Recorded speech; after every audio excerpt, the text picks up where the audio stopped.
श्री शिवाय नमस्तु भयम। दोस्तों, जैसा कि आप सभी लोग जानते हैं कि 13 अक्टूबर 2025 कार्तिक महीने में पड़ने वाली अहोई अष्टमी व्रत है और कार्तिक महीने की सोमवार अष्टमी है और हमारे हिंदू धर्म में इसका बहुत ही बड़ा और विशेष महत्व होता है। अगर कभी भी मौका लग जाए और कार्तिक महीने का अहोई अष्टमी व्रत सोमवार के दिन पड़ जाए तो आप लोगों को सिर्फ और सिर्फ सूखी लकड़ी वाला उपाय तो अवश्य ही करना चाहिए। इन दोनों का संयोग बहुत ही कम आता है। इसी के साथ में गुरुजी ने अपनी शिव पुराण कथा में बताया है कि इस दिन आपको तुलसी की सूखी लकड़ी वाला उपाय तो आपको अवश्य ही करना चाहिए, क्योंकि ऐसा दिन पूरे साल में सिर्फ एक ही बार आता है। और दोस्तों, आप सभी लोग जानते हो कि सोमवार अष्टमी का अगर सबसे बड़ा कोई उपाय है तो वह तुलसी की लकड़ी वाला उपाय है। तो दोस्तों, सोमवार अहोई अष्टमी व्रत के दिन आप लोगों को इस तुलसी की सूखी लकड़ी वाला उपाय को जरूर करना है। बहुत सारे लोग होंगे जिन लोगों ने इस उपाय को ना किया हो, मतलब पूरा साल निकल गया, उन्होंने किसी भी दिन इस तुलसी की सूखी लकड़ी वाला उपाय को ना किया हो। पर दोस्तों, आपके पास एक आखिरी मौका बचा हुआ है, जो कि सोमवार अहोई अष्टमी के दिन है। इस दिन आप लोगों को इस वाले उपाय को जरूर कर लेना है। उसी से आप उपाय करेंगे, इस चीज का ध्यान रखेंगे। तो देखिए, अगर तुलसी जी का पौधा सूख गया है तो आपको क्या करना है, छोटी छोटी टहनियां लेनी है, गिनकर के 7 टहनियां। ठीक है ना? कितनी टहनियां लेंगे?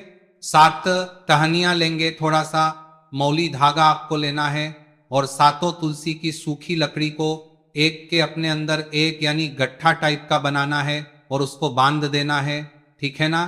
सारी तुलसी की लकड़ियों को इकट्ठा करना है और मौली धागे से बांध देना है। बांध देंगे कलावा लपेटकर। अब आपको क्या करना है, रोली का इस तुलसी की सूखी लकड़ी पर आपको करना है, रोली का तिलक करेंगे। अगर चंदन है तो थोड़ा सा चंदन लगा दीजिए। अब ये तुलसी की जो सूखी लकड़ी है, ये आपको थोड़ी देर अपने घर के मंदिर में रखनी है, श्री हरि विष्णु के सामने, और एक देसी घी का दीपक आपको श्री हरि विष्णु के सामने लगाना है।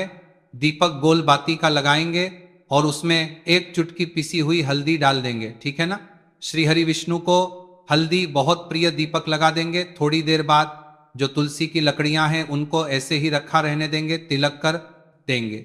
अब थोड़ी देर बाद आपको क्या करना है, तुलसी की वो जो सूखी लकड़ी बांधी थी कलावे से, मोली धागे से, अब आपको उन्हें उठाना है। एक छोटे से लाल कपड़े में आप इसको रख लीजिए। ठीक है ना? लाल कपड़े में रख लीजिए, पीला कपड़ा हो तो पीले कपड़े में रख लीजिए। रखने के बाद आपको क्या करना है, इसकी पोटली टाइप की बना देनी है।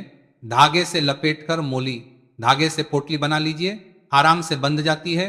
अब इस पोटली को आपको कहाँ रखना है, इसे आपको अपने घर के मुख्य द्वार पर टांगना है। ठीक है ना? अंदर की तरफ, अंदर की तरफ, मुख्य द्वार पर अंदर की तरफ टांग दीजिए और मां लक्ष्मी का ध्यान करिए, श्री हरि विष्णु का ध्यान करिए, उनसे प्रार्थना करिए कि हे धन की देवी महालक्ष्मी, आप मेरे घर में पधारिए और अपनी कृपा मुझ पर बरसाइए।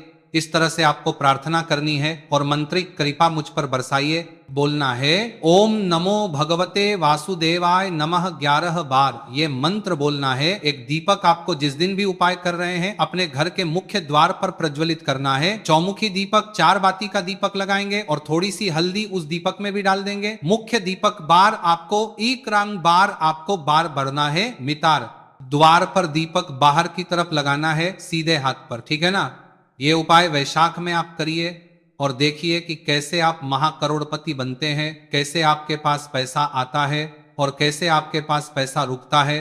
तो ये वही उपाय है जो रातों रात आपके भाग्य को चमकाएगा और दीपक बाहर पर दीपक आपको महाधनी बनाएगा। छोटा सा उपाय आपको महाकरोड़पति बनाएगा। आपके बाद करोड़पति है, बनते बनाया गया है, देगा। अगर सच्ची श्रद्धा से आपने इस उपाय को कर लिया, साथ ही साथ कार्तिक के महीने में अगर कोई जूते का दान कर देता है, जूते चप्पलों का कोई दान कर देता है, आपके सच्ची श्रद्धा से आपने किया है, अगर साथ आपने कार्तिक के महीने में अगर कोई चप्पलों का कोई इस माह में, तो समझ लीजिए उसे हर वो वस्तु मिलती है जिसकी वो कल्पना करता है, जिसकी वो चाहता है। आपने अगर कुछ ऐसा सोचा है कि हाँ मुझे ये वस्तु या मुझे ये चीज मिल जाए, मेरी ये इच्छा पूरी हो जाए, आपकी कोई भी इच्छा दूरी है, पूरी नहीं हो रही, तो कार्तिक माह में आप चाहे एक व्यक्ति को दान करें, जूते या चप्पल का दान जरूर करेंगे, विष की कोरी हो करेंगे। चाहे पद माह में आपकी कोई भी इच्छा पूरी हो जाए, करिए। जल का दान इस माह में के लिए जल के दान करिए, जल का दान करिए, जल के तरी करिए, जल के करिए, जल के तरिए, जल के तरिए, जल के तरिए, जल के तरिए, जल के तरिए, जल के तरिए, जल के तरिए, जल के तरिए, जल के तरिए, जल के तरिए, जल के करिए, जल के करिए, मैं करिए, और फिर देखिए कि आपका भाग्य कैसे आपका साथ देता है और कैसे आप अपने जीवन में आगे बढ़ते चले जाते हैं। तो बहुत अच्छे से उपाय आपको बताया है। अब हम बात करते हैं दूसरे विशेष उपाय की, कि देखिए ये उपाय भी तुलसी जी के पौधे के वहां पर कर